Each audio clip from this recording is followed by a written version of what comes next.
দর্শক স্বাগত জানাচ্ছি ৭১ স্টুডিওতে, সাথে আছে আমি ভাস্কর ভাদুরী। আজ সকাল থেকে সোহরাওয়ার্দী উদ্যানে জুলাই আন্দোলনে নিহতদের স্বজন এবং আহতদের নিয়ে একটি সমাবেশের আয়োজন করেছে বাংলাদেশ জামাত ইসলামী এবং ১১ দলীয় জোটের পক্ষ থেকে। সেই সমাবেশে আবারও সরকারের বিরুদ্ধে বিভিন্ন ধরনের দাবি দেওয়া ছুড়ে দেওয়া হয়েছে এবং একই সাথে রাজপথে নামার ঘোষণাও কিন্তু দেওয়া হয়েছে। এই যে নতুন একটি রাজনৈতিক মেরুকরণ তৈরি হচ্ছে বাংলাদেশে, সেই নতুন রাজনৈতিক মেরুকরণ কোন দিকে যাচ্ছে, তার গতি প্রকৃতি কী হবে, এই সকল বিষয় নিয়ে কিন্তু আজকে প্রতিবেদন তৈরি করেছেন আমাদের সহকর্মী শাহিদুজ্জামান সাকিব। এবং যে সমাবেশটি হয়েছে সেই সমাবেশে তিনি মাঠে উপস্থিত ছিলেন। এই সমাবেশের বিস্তারিত এখন আমরা তার কাছ থেকে জানতে চাইব। সাকিব, আমন্ত্রণ জানাচ্ছি আপনাকে ৭১ স্টুডিওতে। আজকে জামাতের নেতারা সহ জুলাই আন্দোলনে নিহতদের স্বজন এবং গুরুত্বপূর্ণ যারা যারা বক্তব্য দিলেন, তাদের বক্তব্যের মূল বিষয়গুলো কোনটা হতে পারে আপনার কি মনে হচ্ছে? কি কি বিষয় উঠে এসেছে? ধন্যবাদ ভাস্কর। মূলত যে দাবি গণভোটের গণরায় এবং জুলাই সনদ বাস্তবায়ন, এই দাবিতে তো আমরা দেখছি যে বেশ কয়েকদিন ধরেই জামায়াতে ইসলামী তথা ১১ দলীয় নির্বাচনী ঐক্য যারা রয়েছেন তারা ধারাবাহিক আন্দোলন করছেন। সেই আন্দোলনের অংশ হিসেবে আজকের মূলত এই গণসমাবেশ, যেখানে জুলাই যোদ্ধা এবং জুলাই শহীদ পরিবারের স্বজনরা তারা উপস্থিত ছিলেন। তো আজকের ব্যতিক্রম যে জিনিসটা, মূলত জামায়াতে ইসলামী যেটি করবার চেষ্টা করেছে যে জুলাই শহীদ পরিবারের সদস্য যারা রয়েছেন এবং যারা যোদ্ধা আহত হয়েছেন তাদের কাছ থেকেই আসলে তারা জানবার চেষ্টা করেছেন যে আসলে কোন প্রক্রিয়ায় কিভাবে এই গণভোটের গণরায়টি বাস্তবায়ন করা যায়, সরকারের কাছ থেকে কীভাবে আসলে দাবিটা আদায় করে নেওয়া যায়। তারা তো রাজপথে আন্দোলন করছেন, পাশাপাশি আমার কাছে যেটা মনে হয়েছে যে তারা আসলে যারা জুলাইয়ে মাঠে থেকেছেন আন্দোলন করেছেন তাদের একটা সমর্থন আদায় করবার চেষ্টা এবং সেটি দেখানোর চেষ্টা জামায়াতে ইসলামী করেছেন। এখানে জামায়াতের নেতৃবৃন্দ এবং ১১ দলের শীর্ষ নেতারা যে বক্তব্য রেখেছেন সেখানে সরকারের প্রতি যেমন হুঁশিয়ার উচ্চারণ ছিল, পাশাপাশি তারা আগামী দিনে যে রাজপথের আন্দোলনে যে তারা কোনো ছাড় দিতে চান না সে বার্তা কিন্তু তারা দিয়েছেন।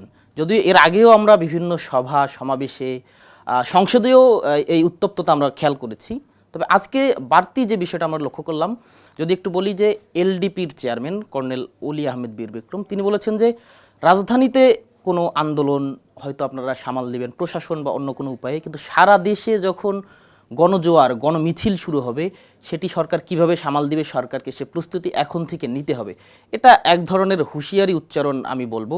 এবং বিরোধী দলীয় নেতা জামায়াতের আমির ডাক্তার শফিকুর রহমান তিনি বলছিলেন যে বিএনপি চাইলে আওয়ামী লীগ হতে পারবে না, আওয়ামী লীগ হতে গেলে হয়তো তারা তুলনামূলক কম আওয়ামী লীগটা হতে পারবে, কিন্তু প্রকৃতপক্ষের যে আওয়ামী লীগ সে আওয়ামী লীগ বিএনপি হতে পারবে না। তো এর মধ্যেও কিছু বার্তা আমার মনে হয় তিনি দেবার চেষ্টা করেছেন। বিরোধী দলীয় চিফ হুইপ এনসিপির আহ্বায়ক নাহিদ ইসলাম তিনিও বলেছেন, তিনি বেশ কঠোর সমালোচনাই করেছেন সরকারের, বলছেন যে মাত্র ২ মাসে বাংলাদেশের ইতিহাসে কোনো সরকার এতটা অজনপ্রিয় হয়নি বলে কিন্তু তিনি দাবি করছিলেন। তো আমি যদি একটু মাঝখানে আপনাকে থামিয়ে দিয়ে জিজ্ঞেস করি, জামাতে আমির যে বক্তব্যটি দিলেন, আপনার কি মনে হয় যে এই মুহূর্তে জামাতের রাজপথে আবারও আন্দোলন করার সক্ষমতা আছে কি না? প্রথম প্রশ্ন হচ্ছে এটি, নাকি তিনি এই বক্তব্যটি তার কর্মীদের, মাঠ পর্যায়ের কর্মীদের চাঙ্গা রাখার জন্য দিয়েছেন? আপনার কি মনে হচ্ছে?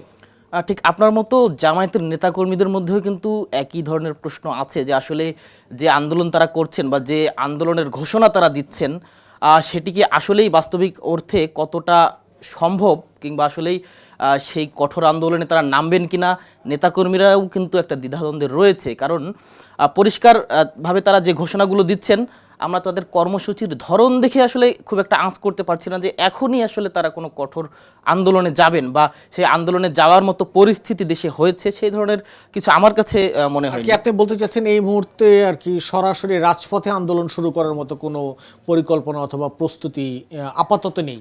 একদম ঠিক বলেছেন। তারা মূলত তাদের দাবির পক্ষে তারা একটা জনমত তৈরি করবার চেষ্টা করছেন বটে, তবে সেটি যে এখনই তারা মাঠ পর্যায়ে কঠোর কর্মসূচি দিয়ে সরকারের বিরুদ্ধে নেমে যাবেন এই ধরনের মানসিকতা আমি জামায়াতের নেতাকর্মী এবং ১১ দলের যারা আছেন নেতাদের কাছে খুব একটা দেখছি না। সাকিব, কিছুক্ষণ আগে আপনি বলছিলেন যে এনসিপি নেতা এবং বিরোধী দলীয় চিফ হুইপ নাহিদ ইসলাম বলেছেন যে কোনো বাংলাদেশের ইতিহাসে কোনো সরকার ২ মাসের ভেতর এত দ্রুত জনপ্রিয়তা হারায়নি। এই বিষয়টি কেন আসলো তার কথায়? এই বিষয়টি মূলত বিদ্যমান যে জ্বালানি সংকট এবং সাম্প্রতিক সময়ে আমরা বিভিন্ন ক্যাম্পাসে যে অস্থিরতার বিষয়টি দেখলাম, তিনি সেগুলোকেই নির্দেশ করেই বক্তব্যটি দিয়েছেন। তিনি বলছিলেন যে ক্যাম্পাসগুলোতে এবং সোহরাওয়ার্দী উদ্যানে যে জায়গায় সমাবেশ হয়েছে তার পাশেই শাহবাগ থানা, সে থানায় গত কয়েকদিন আগে আমরা দেখলাম যে কয়েকজনের উপর হামলার ঘটনা ঘটেছে। সেখানে প্রশাসনের ভূমিকা নিয়ে তিনি প্রশ্ন তুলেছেন। পাশাপাশি জ্বালানি সংকটকে তিনি বিশেষভাবে ইঙ্গিত করেছেন যে এই জ্বালানি সংকটের কারণে যে দীর্ঘ লাইন এবং সরকার এখানে ব্যর্থ হয়েছে বলে তিনি উল্লেখ করেছেন এবং এটিকেই বড়ভাবে তিনি মিন করেছেন যে এবং জুলাই সনদ বাস্তবায়ন তো একটা বড় ইস্যু। জুলাই সনদ নিয়ে সরকার যদিও বলছে তারা অক্ষরে অক্ষরে জুলাই সনদ পালন করবেন, কিন্তু তাদের বক্তব্য হচ্ছে সরকার যা বলছেন সেটিও এক ধরনের প্রতারণা। তাদের বক্তব্য এটি কীরকম সেটির ব্যাখ্যাও তিনি দেওয়ার চেষ্টা করেছেন যে সরকার নোট অফ ডিসেন্ট সহ জুলাই সনদ বাস্তবায়ন করবেন এমন কথা তারা বলছেন, কিন্তু তাদের বক্তব্য হচ্ছে গণভোটে যেহেতু নোট অফ ডিসেন্ট ছিল না, গণভোট আলাদাভাবে হয়েছে, সেই গণভোটের পরিপূর্ণ রায় তারা বাস্তবায়ন দেখতে চান। সরকারের যে বক্তব্য সেটিকে তারা আসলে বলছেন এক ধরনের। সাকিব, আরেকটি বিষয় জানতে চাচ্ছি যে জামাতের জোটসঙ্গী মামুনুল হক, মাওলানা মামুনুল হক, ওনাকেও আজকে বক্তব্য দিতে দেখলাম, বেশ কড়া কথা বলেছেন উনি।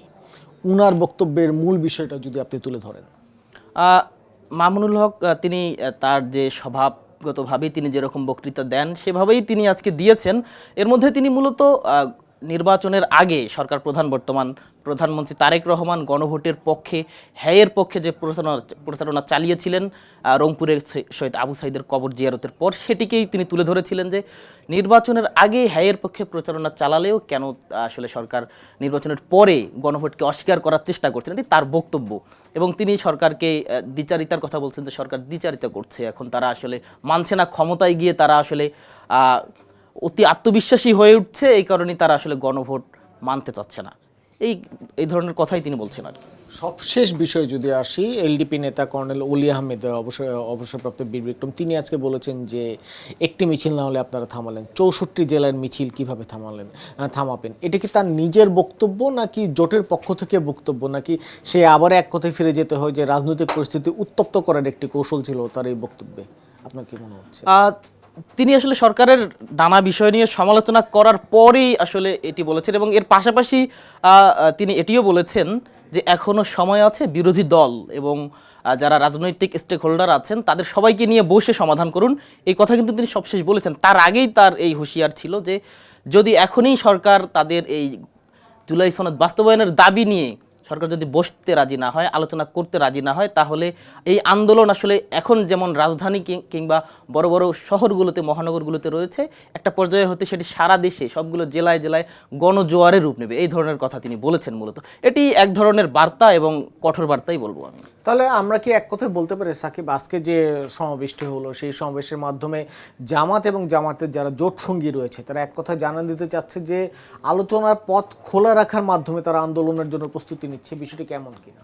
একদম তাই, একদম তাই। তারা আলোচনার পথ খোলা রেখে এবং তারা তাদের বক্তৃতাগুলোতে কিন্তু বরাবরই বলছেন যে সংসদেই আসলে এর সমাধান তারা চান, সংসদে সমাধান না হলে তারা রাজপথের কঠোর আন্দোলনের দিকে যাবেন, এই কথা কিন্তু এখনও বলছেন। এবং তারা বলছেন এখনও সময় আছে, যেহেতু সংসদ অধিবেশন চলমান, এর মধ্যেই তারা এই সমাধান চান।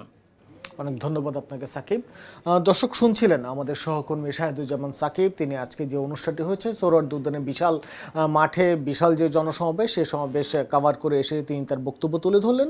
এবং আমরাও আশা করছি যে বাংলাদেশের রাজনীতিতে, বাংলাদেশের গণতন্ত্রে আবারও কোনো ধরনের দ্বিমেরু কেন্দ্রিক যে রাজনীতি, সেই রাজনীতি শুরু হবে না এবং একই সাথে দেশের জন্য ভালো হয়, গণতন্ত্রের জন্য ভালো হয় এবং বাংলাদেশের ভবিষ্যৎ আরও বেশি উজ্জ্বল হবে, এমন রাজনীতি প্রতিটি রাজনৈতিক দল করবে।